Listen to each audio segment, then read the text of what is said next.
There exists a city in North America with no greater transformation, no greater contrast between their brutal long winters to their vibrant poppin' summers. As things start to warm up, people come out of the woodwork. Literally. They quit chopping up firewood to finally emerge from total seclusion and obscurity, from months of hibernation and hermit living. When June rolls around, everyone, and I mean everyone, is outside.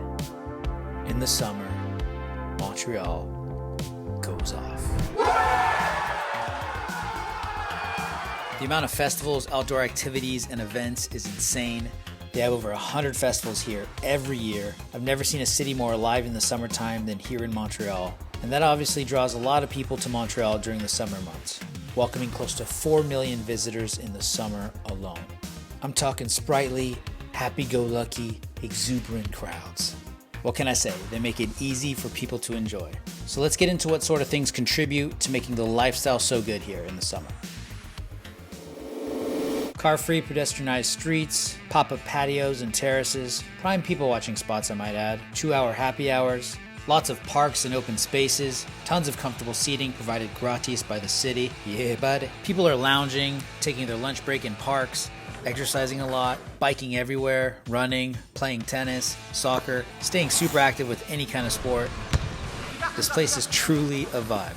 And with all the French signage, it was easy for us to forget that we were in Canada sometimes. Totally feels like you're in a different country, which is pretty cool. In this video, we're gonna putz around the city's best neighborhoods and popular spots for both locals and tourists. This is a city where the number one best thing to do is neighborhood hop, so we're gonna try and see as many as we can and take you along with us.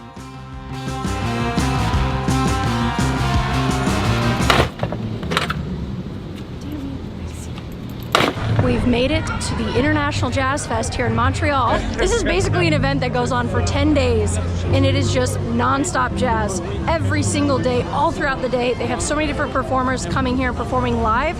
There's different stages, they have different food stands, drink stands, and then they also have activities. Like earlier we saw a piano that they had plugged in that anybody could kind of just come up and play, which was really cool.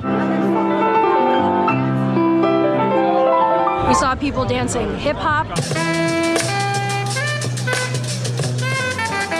We saw karaoke. We also saw an artist painting murals. It's just overall a great vibe. Summer season truly seems to be festival season here in Montreal.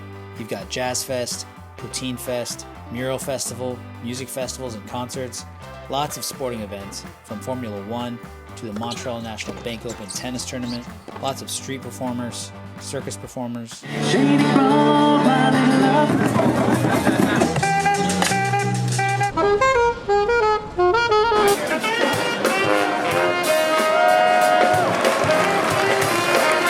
All right, we made it to another festival. This is a food truck festival held in Olympic Stadium here in Montreal. It happens the first weekend of every month from June to October. There's a ton of food trucks, tons of different types of food from all around the world, very international. Lots of people here, lots of people picnicking. There's a grass area, there's benches everywhere. A good summer vibe once again. This is Montreal. I feel like there's just festivals galore here, unlimited fun. A bit on the city itself. Montreal is located in the Canadian province of Quebec. It's the second most populated city in Canada after Toronto. Montreal is a very spread out city. It's a city of neighborhoods or boroughs, kind of like a smaller New York or DC. We're staying on Montreal Avenue, one of the most popular streets in Montreal. They close it down to cars in the summertime, and it feels like a loungy street party in and of itself. We'll be traveling the boroughs mostly by Bixi, the city's self-service bike system, which we've already developed a sort of love-hate relationship with. Love because biking is awesome and they're everywhere, so it's practical. Hate because putting them back ain't always easy, and the roads are potholed and full of construction. All right, we have a detour here. Since we're biking pretty much everywhere here, through every neighborhood in Montreal, we definitely feel more at ease having a reliable travel medical insurance we can trust. Road accidents are one of the most common accidents that can happen while traveling, and the last thing you want is to get into an accident without insurance. Safety Wing's Nomad Insurance has been our travel medical insurance of choice. And just recently, they've launched Nomad Insurance 2.0, which includes adventure sports coverage for when we're doing anything from scuba diving, skiing, to hiking Angel's Landing in Zion, on. They also now offer electronic theft coverage for protecting all of our tech gear, where you can get reimbursed up to $1,000 per item. Since that's our bread and butter, we need insurance in the event our gear gets damaged, lost, or stolen. And our favorite update is their new fast claims process, which makes the process of filing a claim super quick and super simple, as you can see here on the screen. Some other things I like about them are: 1, you can sign up for Safety Wing even after your trip abroad has already started. 2, you can schedule a start and end date to your intended time of insurance, and they can just take automatic monthly payments during that time period. 3, they also cover unforeseen travel mishaps or travel delays like lost luggage, which has happened to us. And 4, it's one of the most affordable options on the market, giving you coverage for just a few dollars per day. So for those of you interested in getting travel medical insurance for your next trip, definitely check out Safety Wing. We've linked them in the description below.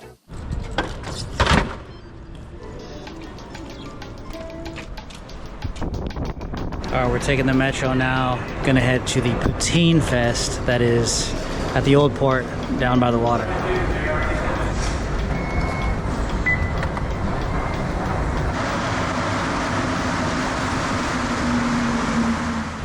All right, well, we have just come out of the metro and have arrived to what looks like Harry Potter's castle, but public transportation here seems pretty good, pretty clean, pretty safe.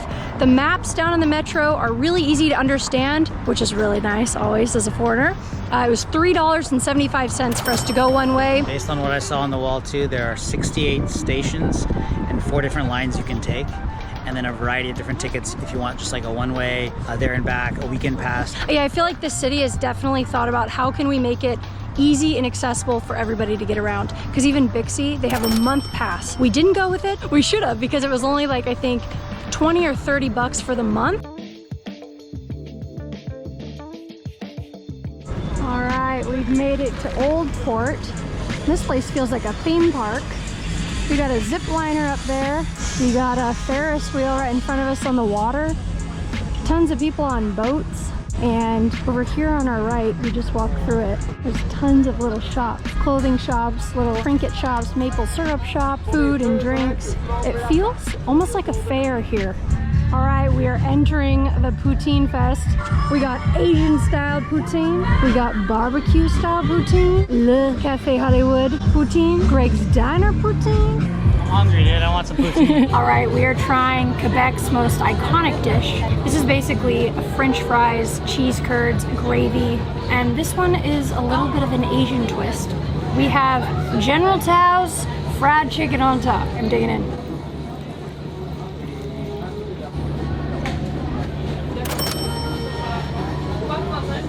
The gravy is such a nice touch. I feel like I could eat gravy with French fries always, you know? It's a quality curd, perfect milk. All right, we just made it to Mile End. This right away feels very neighborhoody, very relaxed, laid back vibe. Great place to hang out in the summer. We've seen amazing Greek restaurants, Italian restaurants, bagel joints. Kind of artsy. There's a lot of murals and stuff everywhere. A lot of cafes. This has kind of been our general impression here of Montreal overall. Like, this whole place just feels just loungy. You just want to lounge in the sun. Like, it's nice. We've made it to Chinatown, and they got all the Chinese shops, restaurants, stores. We got boba on every corner. Oh, Tengaloo, my favorite Chinese dessert. All right, now we're walking to the downtown area, and everywhere you look, I feel like it's pretty scenic. This has been an area of the city they put so much money into, and like they're building up these big monster-sized buildings. I'm curious to see how clean it is, because a lot of big cities have a lot more homeless people that tend to congregate in the downtown area. Yeah. I'm just interested to see if it's like that or not, you know? Is it comparable to San Francisco or like in Austin, or is it on a different level of cleanliness? Oh yeah, they got all these patios out for a lot of restaurants in the summertime, and they do this a lot. They'll put misters to keep people cool. Woo!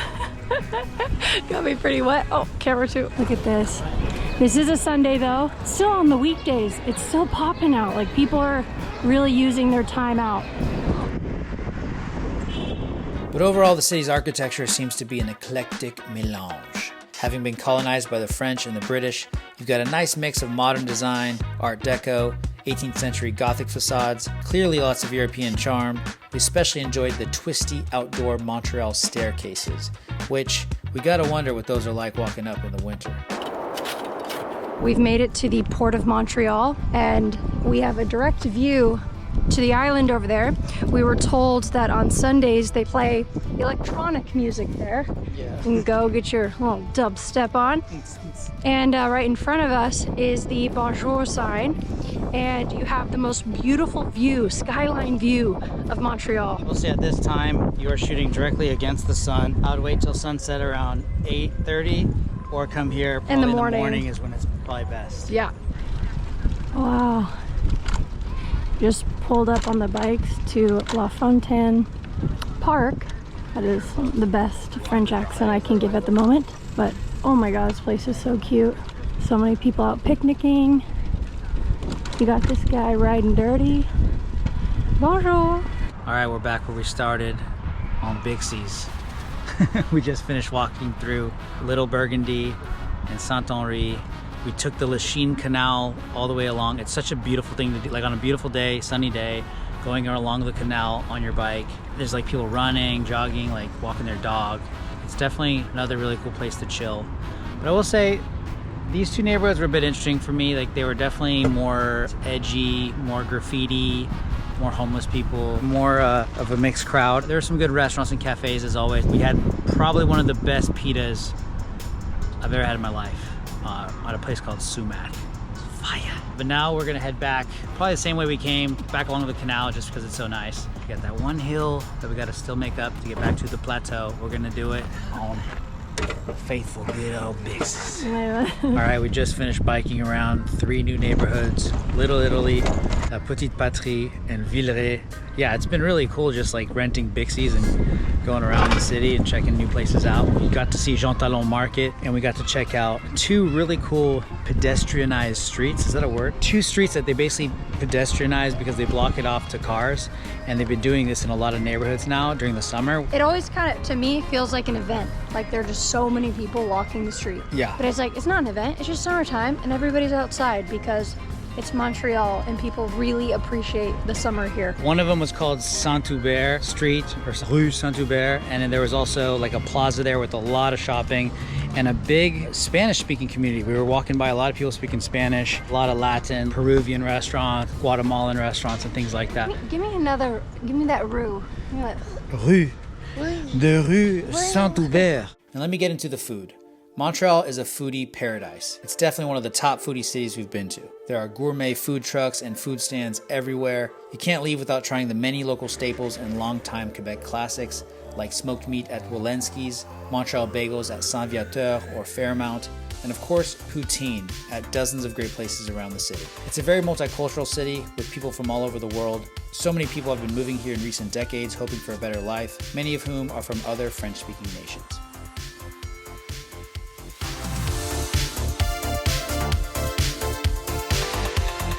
The city just feels really big in a sense. Like we've been trying to walk it, but in reality, you get so exhausted just trying to get from one neighborhood to the next that we end up almost every time renting a Bixie and just getting on a bike. It's amazing. I would say that's actually probably a highlight that I will remember about Montreal summer is just Bixieing everywhere. I think that's why we've been choosing biking over the metro here, because they have a great metro system, but it's not as scenic, and you're not exercising, and you're not outdoors getting fresh air. There might still be time today for us to head to this area called Outremont, which is like northwest of the Montreal mountain. It's not really a mountain, honestly. It's a little, like, what do you call it? A little hill. It's a hill. They don't really have mountains here, but we'll see if we have time to check that out today. All right, we are making our way up Mount Royal.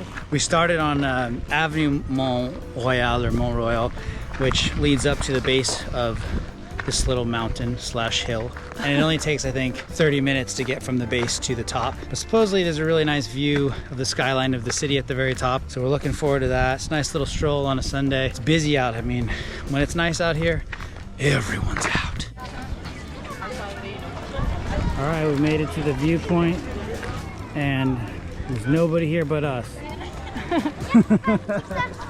It's busy, dude. Sunday.